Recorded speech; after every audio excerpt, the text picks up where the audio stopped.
Oh boy, Grand Rising. What up, y'all? It's your girl Jetty, Empress Jetty, the Rabble Rouser. This is a Black Enlightenment short. Okay. I'm gonna start at the end this time because I can't seem to get it under 3 minutes otherwise, and this is the important part of this. Okay, listen. Well, it's all important, but either way, I want you guys to, as this whole concept of polygyny and patriarchy is seeming to want to take a foothold in the new melanin communities that are creating ourselves. I want to talk about this Roman idea of women shutting up and listening to men. Like, just shut up and do what I say and make a sandwich and, you know, stay fresh, whatever.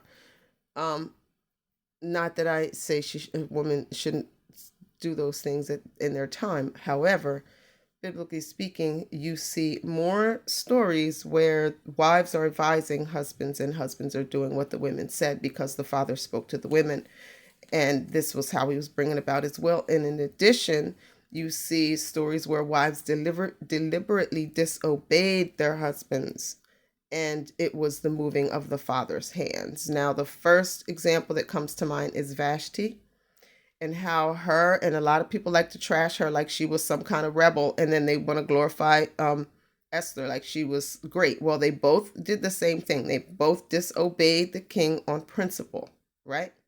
So apparently it's a royal thing to disobey a king on principle, even if you're the queen, like for whatever risk that is to you. Okay, to Vashti, it cost her to not be able to come before the king, so she wasn't the queen anymore. She was like downgraded to like concubine status, if you will, right?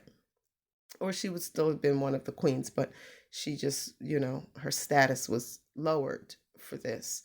And Esther like put her life on the line, right? She put her life on the line. So, but both of them committed the same act of disobeying their husband. Okay, and this is king. And so we see that it is a royal quality of a woman, of a good woman, to disobey a, a request from her husband that causes her to go against her sense of self and purpose. Okay.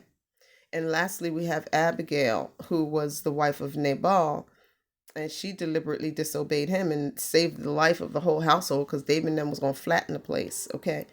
And he got so mad when he found out she disobeyed, he had a heart attack, which was lovely because she ended up married to David like a week later. So obey wisdom, okay? It'll